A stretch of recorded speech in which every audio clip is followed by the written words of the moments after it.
প্রিয় দর্শক শ্রোতাবৃন্দ, আসসালামু আলাইকুম। আশা করছি সকলে ভালো আছেন। স্টক ট্রেড সিক্রেট চ্যানেলের পক্ষ থেকে আপনাদের স্বাগত জানাই। আজকের যে ৪৭ পয়েন্ট পতন, এটা খুবই অনাকাঙ্ক্ষিত এবং এরকম আশা করা যায়নি যেটা হয়েছে আজকে। আর আজকে মাত্র ৫৪টা স্টক পজিটিভ ছিল, আর নেগেটিভ ছিল ৩০৪টা স্টক, অপরিবর্তিত ছিল ৩৪টা স্টক। এবং টাকার অঙ্কে আজকে এই সূচকের পতনের দিনে লেনদেনও আগের দিনের থেকে কম হয়েছে, ৩৪৩,৯৪,০০,০০০ টাকা। আজকে যে ৫৪টা স্টক পজিটিভ ছিল তার মধ্যে মাত্র ১৪টা স্টক ছিল এ ক্যাটাগরির, এবং এই ১৪টা স্টক প্রাইসগত দিক থেকে কী অবস্থায় আছে সেইটা আমি তুলে ধরার চেষ্টা করব। এবং সূচক যখন আসলে সেল সিগন্যালে থাকে, মার্কেট যখন সেল সিগন্যালে থাকে, তখন মার্কেট থেকে প্রফিট বের করাটা কঠিন হয়।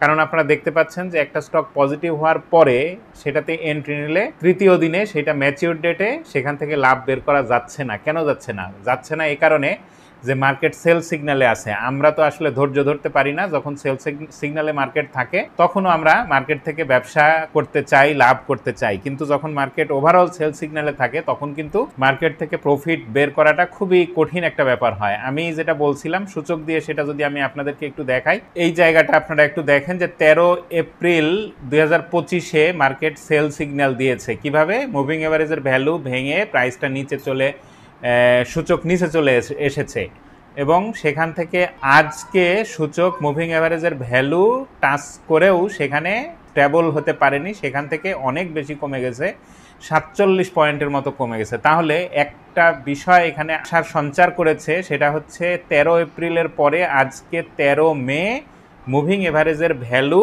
এই সূচক টাচ করতে পেরেছে। তার মানে আমরা হয়তো অচিরেই বাই সিগন্যালে মার্কেটকে যেতে দেখব। তবে ঈদের আগ পর্যন্ত, কুরবানির ঈদের আগ পর্যন্ত মার্কেট কিন্তু এরকম সাইডওয়েতে থাকার সম্ভাবনাটা বেশি। মার্কেট হয়তো এইভাবে, এই দিকটা এভাবে ঘোরাঘুরি করবে, উপরের দিকে যদি একটু যায়ও আবার নিচের দিকে আসবে, এরকম করে এই সাইডওয়েতে মার্কেট থাকবে। সেক্ষেত্রে এই সময় ধৈর্য ধরে নিজের স্টক যেগুলি হাতে থাকবে সেগুলি যদি এভারেজ করা যায়, এটা করলে আমার মনে হয় যে সব থেকে বেশি ভালো হবে। আর আমি বলেছি যে এ ক্যাটাগরি থেকে আজকে ১৪টা স্টক ছিল পজিটিভ। এই ১৪টা স্টক প্রাইসগত দিক থেকে কি অবস্থায় আছে সেইটা আমি আপনাদেরকে একটু দেখানোর চেষ্টা করব।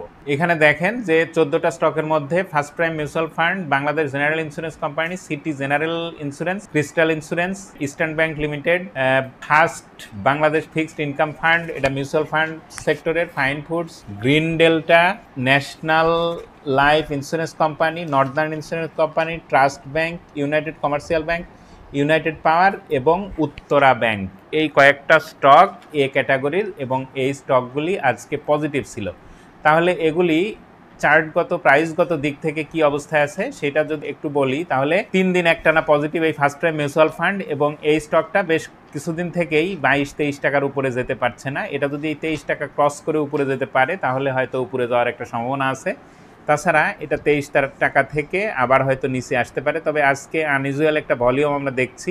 যদি এই ফার্স্ট প্রাইম মিউচুয়াল ফান্ড আগামী দিনে এই ভলিউমটা ধরে রাখতে পারে, অথবা ভলিউমটা না ধরে রেখেও প্রাইসটাকে যদি একটু পজিটিভ রাখতে পারে, তাহলে এটা হয়তো ২৩ টাকা ক্রস করতে পারে। তাছাড়া আগামী দিনেও যদি বড় একটা ভলিউম হয় এবং প্রাইসটা উপরে যেও ধরে রাখতে না পারে, তাহলে আবার নিচের দিকে আসবে। সেক্ষেত্রে ১৮ টাকা বা ১৮ টাকা ৫০ পয়সা, ৬০ পয়সা এই দিকটা চলে আসতে পারে। এরপরে বাংলাদেশ জেনারেল ইন্স্যুরেন্স কোম্পানি, এই স্টকটা দীর্ঘদিন যাবত এর প্রাইসটা কিন্তু যদি মোটা দাগে বলা হয় তাহলে ৩১-৩২ টাকা থেকে উপরে ৩৪ টাকা বা ৩৫ টাকা এই দিকটার মধ্যেই ঘোরাফেরা করছে গত নভেম্বর থেকে এই বর্তমান সময় পর্যন্ত। তাহলে এইখান থেকে এই স্টকটা আজকে একটা আনইউজুয়াল ভলিউম আমরা দেখছি।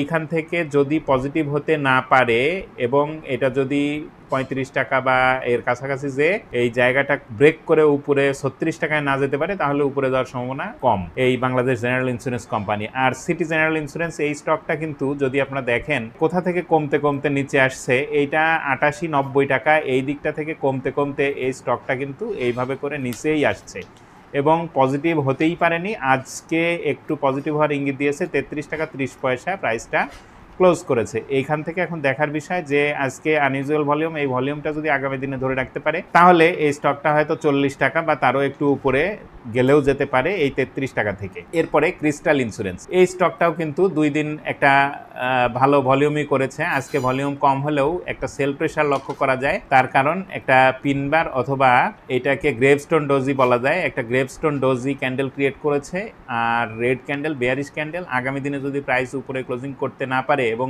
নিচে চলে আসে এবং 41 টাকা 70-80 পয়সা এই দিকটা যদি ক্লোজিং হয়, তাহলে কিন্তু এইটা এখান থেকে আবারও কমে যাবে এবং কমে গেলে 38 টাকা 50 পয়সা এই দিকটা পর্যন্ত আবার আসতে পারে। ইস্টার্ন ব্যাংক লিমিটেড, এই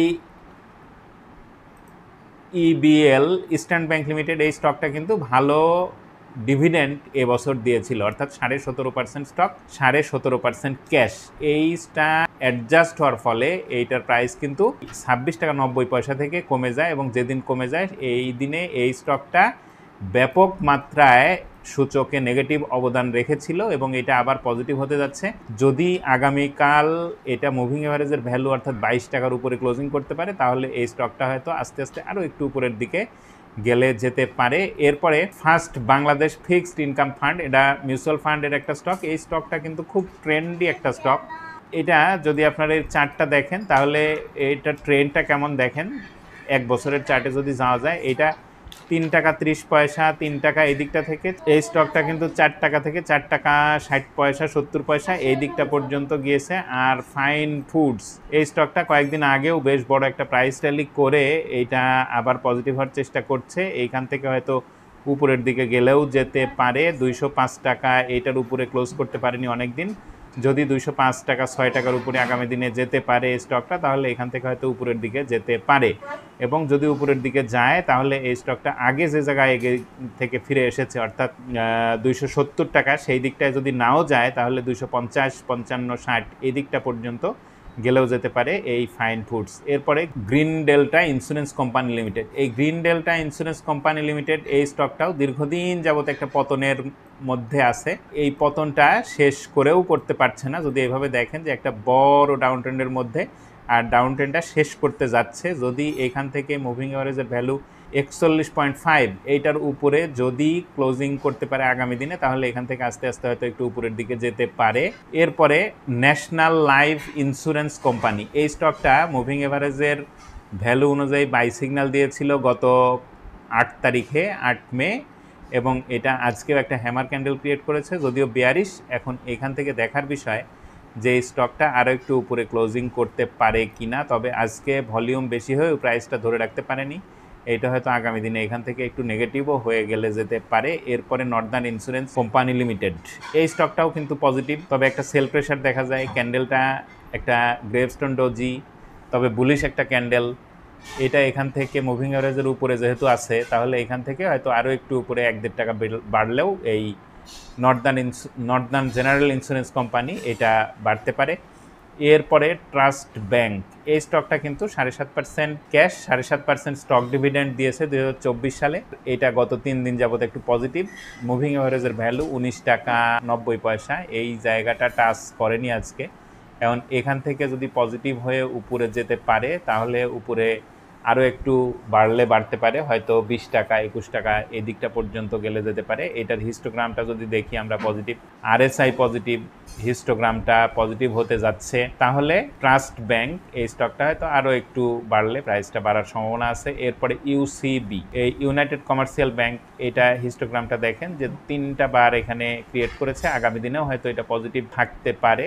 এখানে যে জায়গাটা প্রাইস আজকে ক্লোজিং করেছে, গত দিনের ক্লোজিং এবং আজকের ক্লোজিংয়ের মধ্যে একটা গ্যাপ আছে, তার মানে একটা বুলিশ ভাব এটার মধ্যে ছিল এবং বুলিশ ভাবটা ধরে রেখেছে শেষ পর্যন্ত।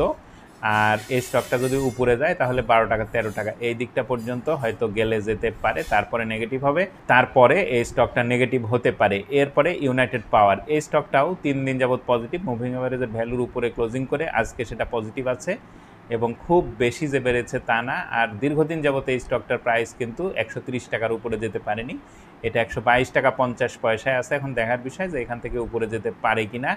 এরপরে উত্তরা ব্যাংক, এই উত্তরা ব্যাংক এই স্টকটাও কিন্তু 17.5% ক্যাশ, 17.5% স্টক ডিভিডেন্ড 2024 সালে দিয়েছে এবং এটা দেওয়ার ফলেই এই স্টকটা কিন্তু কমে নিচে চলে এসেছে এবং সেখান থেকে পজিটিভ হওয়ার ইঙ্গিত দিচ্ছে 3 দিন একটানা পজিটিভ এবং মুভিং এভারেজের ভ্যালুর উপরে প্রাইস আজকে ক্লোজিং করতে সক্ষম হয়েছে।